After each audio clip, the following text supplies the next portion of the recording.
When I got home from Iraq and the Battle of Ramadi in 2006, I felt pretty good. I felt pretty good about what we did. I brought home some pride. Pride about the way we fought. Pride about the way we were able to help the Army and the Marine Corps stabilize and secure the city of Ramadi. And that felt pretty good.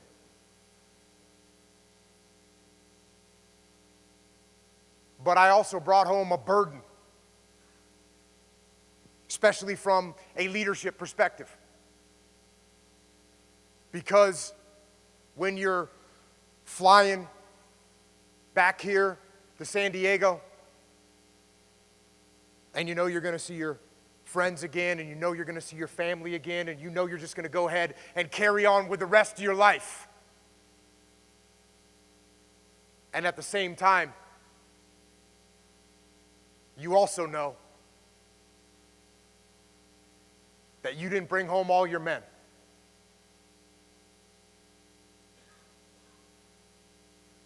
And that's something you're going to have to live with. And that's something that's not going to go away. And that burden, it drove me. It drove me to want to train and teach what I learned on the battlefield to the next generation of SEALs. And so when I got home, I took over the training for the West Coast SEAL teams. Not the training where you see guys carrying boats on their heads and carrying logs around, not that training. But the training where SEALs learn to shoot, move, and communicate. The training where SEALs learn to close with and destroy the enemy. And the training where SEALs learn about combat leadership. And the training that I took over, we wanted it to simulate combat. We wanted it to be as close as it could possibly be to combat. And we went through great lengths to make that happen. We had paintball guns. We had high-speed simunition, which is like you use your real gun, but it shoots paint. And then on top of that, we got a multi-million-dollar laser tag system that had little speakers next to your head, and when you were getting shot at by other guys, it would make little noises. And there was a GPS tracker in there, so when you got done with an operation, you could replay where everyone was, and you could see what they did and who they shot. And that was better, but it wasn't quite there yet. We went and hired set designers to come down to our training sites and make those training sites look like Iraq or Afghanistan.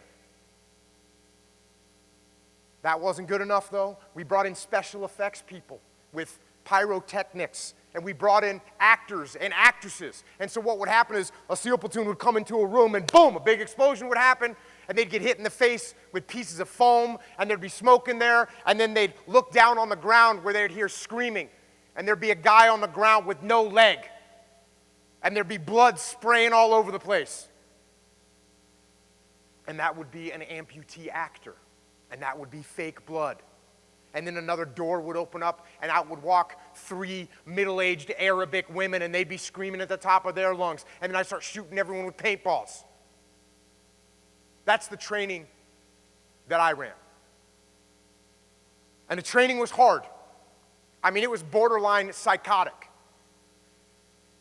But we wanted it to be close to combat. And when we put these SEAL platoons through the training, a lot of times, they'd fail. They'd fail. And when I watched this leadership going through this training, it really crystallized lessons for me. And one of the lessons that really got crystallized for me was as I watched the contrast between a good SEAL leader and a bad SEAL leader. You take a bad SEAL leader. We would take a bad SEAL leader, we'd take his platoon, we'd put him through one of these training evolutions. And they'd get crushed, and it'd be a miserable failure. And we'd pull these guys back into the debriefing room, and once we got them back in there, I'd pull the commander up to the front of the room, and I'd say, that was a horrible failure. What happened? And a bad SEAL leader would stand up and say, I'll tell you what happened. First of all, the assault team commander, he didn't bring enough people for the mission. That's pathetic. He didn't do a good target study. And then the mobility commander here, in charge of the Humvees, he didn't even know where to come pick us up. That's the only piece of information he needed, and he didn't have it. That's an embarrassment. And then the assault team here, they moved like molasses through that target. They were pathetic. In fact, whoever trained them is pathetic. So if we're going to do any better, they need to fix themselves. He needs to fix himself, and he needs to square himself away. And I'd be sitting there listening to that. And as you could see, a little bit of a curious debrief, right? A little curious, right? Because none of it was my fault. No. It was his fault, and it was his fault, and it was their fault. Now, what happens when I point my finger at you, or I point my finger at you, or I point my finger at anyone in this room, and I start to blame you for something? What's your natural reaction? That's right. You get defensive. We get defensive. And what happens when people get defensive? They start pointing the finger at someone else. And then that person points the finger at someone else. And pretty soon what you have is a whole team where everyone is pointing the fingers at the other person. No one on the team is taking ownership of the problems, and therefore the problems do not get solved. And that team's going to be a disaster. And they're going to stay that way. Now, if we take a good SEAL leader, we put them out on the same training operation, and they fail just as miserably. They do just as horrible of a job. And we bring them back to base, and we bring them into the debriefing room, and we sit them down, and I bring the leader up to the front of the room, and I say, okay, boss, that was horrible. That was a miserable failure. What went wrong? And a good SEAL leader, he'd stand up and say, let me tell you what I saw from my perspective. First of all, the assault team leader here, I didn't give you the assets that you needed.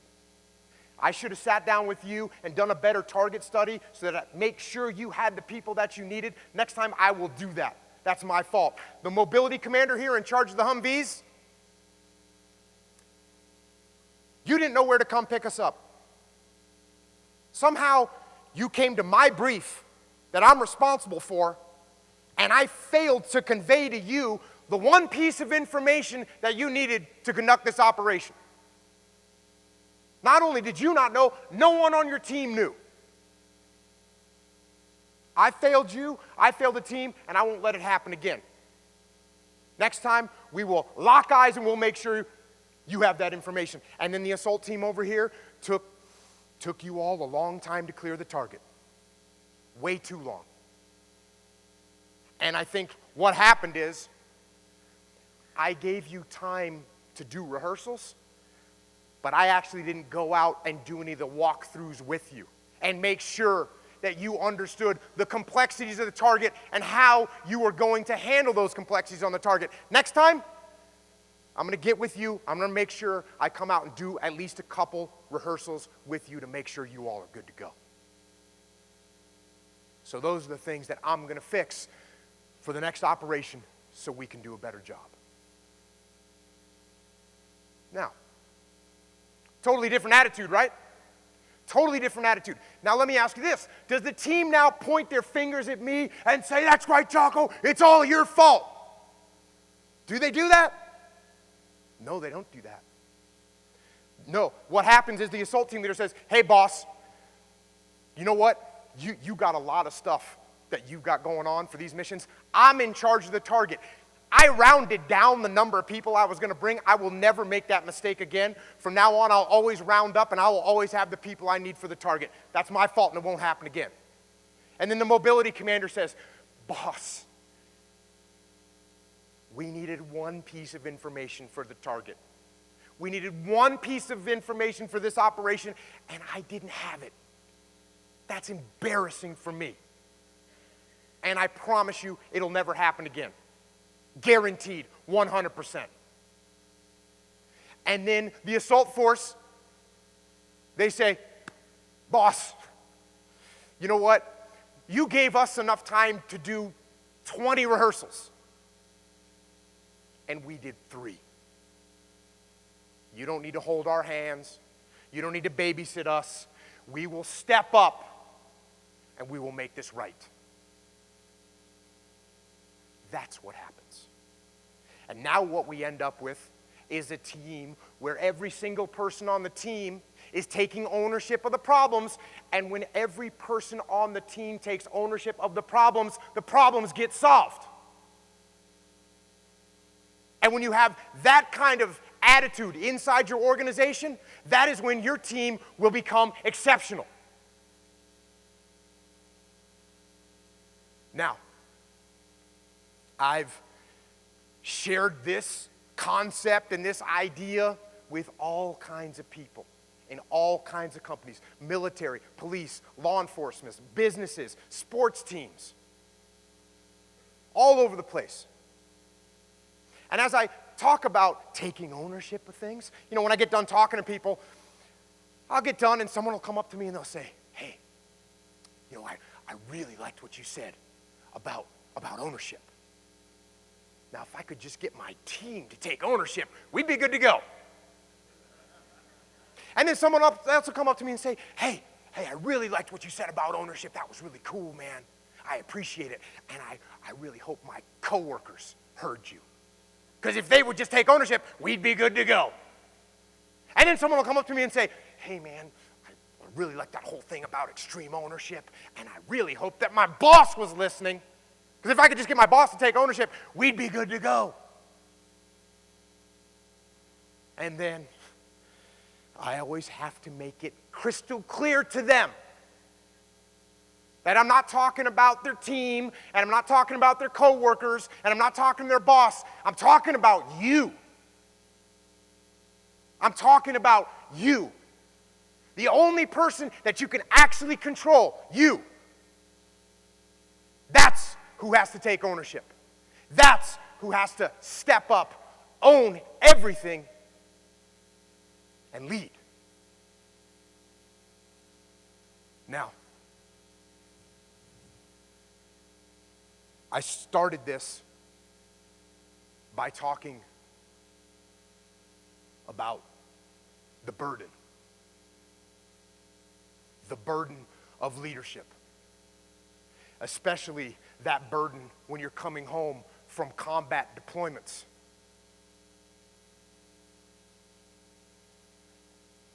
But I want you to know something. When I talk about that burden, I'm not talking about a hindrance. I'm not talking about that burden being a weight that holds you down. I'm not talking about that burden being an affliction that you have to suffer through. That's not what the burden is.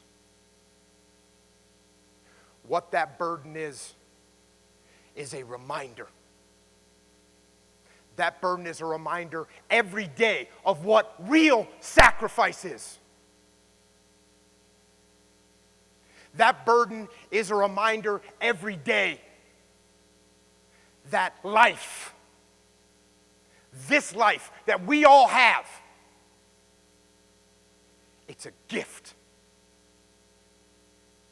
It's a gift that we've been given by those that did not return.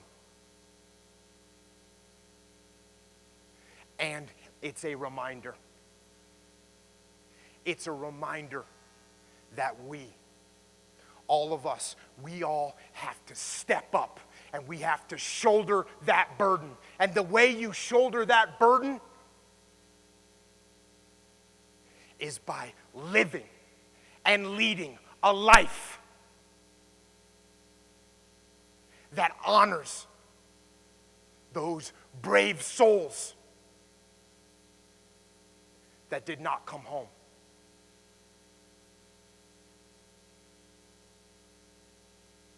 So that's what we all need to do, is step up to the hard work. Step up and shoulder that burden and live. Live your life for them.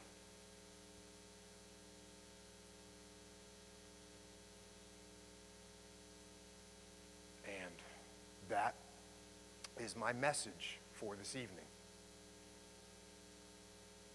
Answer that immediately. Thank you.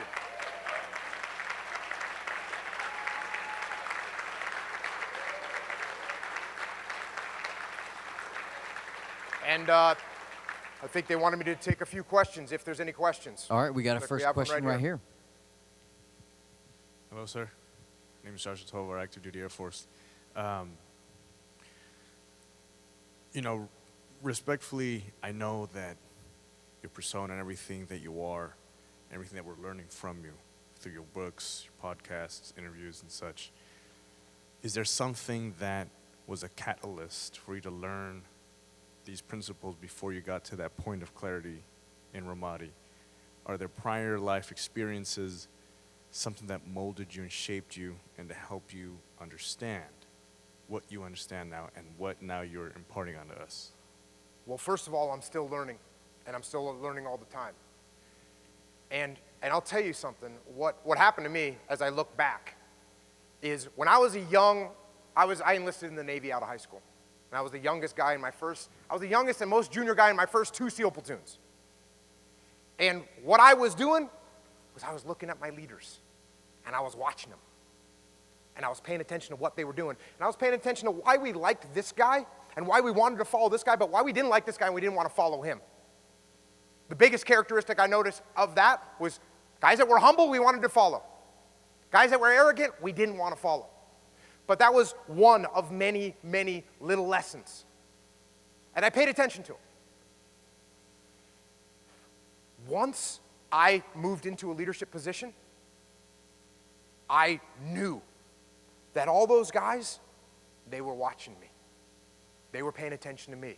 And I had to think about the way that they were going to react to what I was doing. And I knew that my job was to lead these guys.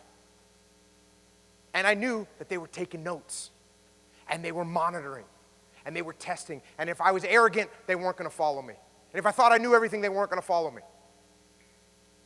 I'm not saying I couldn't be confident, because yeah, you have to be confident. There's a balance. It's a dichotomy of leadership, right? But you have to pay attention to those around you, to the people that work for you, the people that you work for. And you monitor what they're doing, and you process what you would follow and what you wouldn't. And then you emulate that. That's what I did. And that's what I'm, most importantly, still doing today. All right, any other questions? You got one right here? Okay. Thank you so much for coming. Huge fan, and I think I speak for pretty much everyone here that you have essentially set the standard for discipline and just really getting after a goal in the modern era. But with that said... That's a real bold statement, all right? Let's just take it easy out there. He just said I set the standard for the modern era. That's not even a thing, bro. Hey, you're an icon to me, so I feel like a lot of people feel the same way. The reason I only say that to set up my question, because there are times when a lot of us try and get after it, charge hard, get after a goal, and there gets that time to when we feel tired, maybe even like we're past our breaking point. And it's hard to figure out, hey, when is it a good time to rest to where I know it's good for myself as opposed to being lazy. And I want to know how you figure out that balance. Yeah. I have a pragmatic solution to this that I've actually talked about, which is like, if I'm tired today, if I wake up in the morning, it's 4:30, and I'm like, man, I am wicked tired, and I don't feel like doing this today, what I do is I note it down in my head, like, okay, you were tired. Then I go do it anyways. And if I'm tired the next day, if the next day I say the same thing, then I'm like, okay, you know what? That's 2 days in a row. Your workout was weak. I'm paying attention. And like, okay, guess what? You need a little downtime. That's the way I do it. I won't accept, like, the one thing in the world I'll procrastinate is procrastination. Like, if I want to take a day off, it's like, okay. The other thing about this is, you know, this idea of quitting, right? This idea of quitting and never quitting. And people can confuse that. Because if I'm in charge, or if I'm in charge of a squad, and it's like, hey, we're gonna go assault that bunker on the top of the hill. Okay, there's a bunker on top of the hill with a machine gun in it. My squad, we're gonna go assault it. If we charge uphill to an elevated position, I know there's a lot of vets in here, what's gonna happen? Okay, yeah, 2 or 3 of us get killed, like that. You know what? We never quit. Go again. 2 or 3 more guys die. Go again. Everyone's dead. Did I never quit? I never quit. Did I fail my mission? Yes, I did. So you have to keep track of, like, what's my long-term goal? My long-term goal isn't to take that machine gun nest. It's to win the war. So if you're doing something on a daily basis and you start feeling casualties, you need to assess yourself and say, you know, you can have a business idea. And I've talked to a bunch of people like this. They got that business idea and their mindset's, I'm never going to quit. Well, then they're running out of money. Not just money for their business, money for their family. And it's like, okay, hey, if you've got it, what adjustments can you make strategically? Because the pattern that you're going right now, if you keep charging up that hill with that business the way you are, everyone dies. If you say, you know what, time for a tactical retreat, time for me to step back, time for me to call up some firepower to come and help drop some bombs on this target or get some fire support, whatever the case may be. So keep that in mind as well. You know, everyone's got their own little endurance level. Don't smoke yourself out. You're no good. You're combat ineffective. You can't do that. So be careful with it. That being said, you can get after it, of course. There's a dichotomy, right? You got to find that balance. Awesome. All right. What Any else? other questions? Any other questions? We got one more? All right. Rudy, we got a mic for you, brother. Brother, knowing, when do you take that tactical pause? I damn sure don't believe you've ever had a fucking tactical retreat.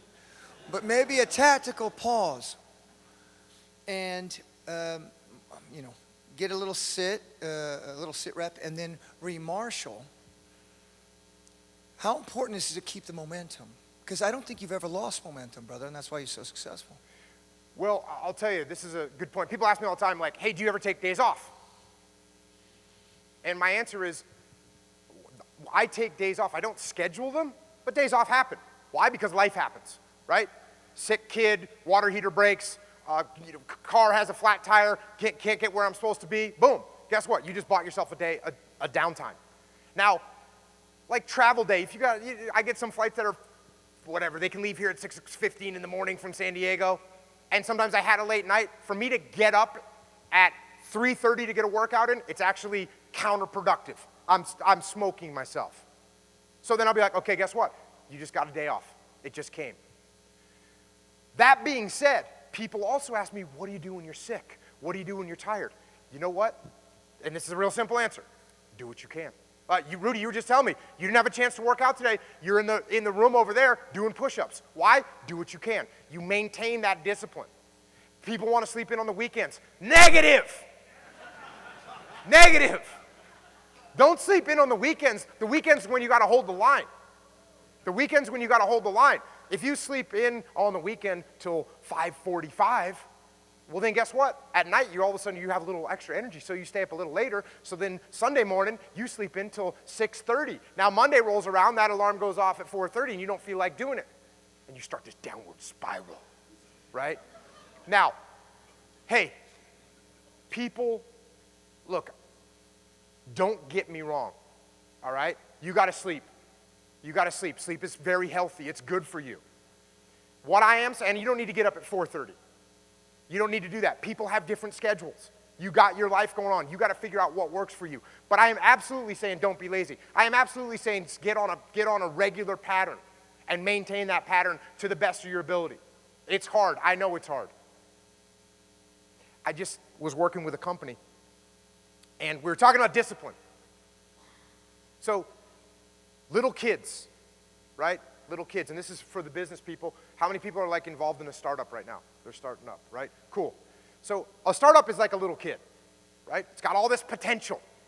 It's got all this potential. What happens with a little kid that never gets disciplined? Yeah, little kids that don't get disciplined turn into Satan. That's what happens. And guess what? Now, in the beginning, like a startup, like a baby, when you got a baby, you got to do everything for it in the beginning. You got to hold its hand. You got to make sure everything's perfect the way, whatever it takes to get that thing, keep that thing alive. You got to do it. But once that thing starts to expand, well then, you better start imposing some discipline on it, or else that thing will turn into Satan. All right. Anything else? All right. I think that's it. And before you leave, we wanted to present with you a unique coin made for you on behalf of Laser Ladies here and Clever Talks and the Mark Cuban Foundation. Zach, if you'd like to present Mr. Jocko Willink a coin. And awesome. Thank you for being with us. We greatly appreciate your service here. Thank you. Appreciate it. Thank you. Last thing. Hey, I know there's a lot of veterans in here. Thank to you all for what you all have done and for what you're continuing to do now. Go out and crush it. We'll talk to y'all later. Thank you. Thank you. Jocko Willink.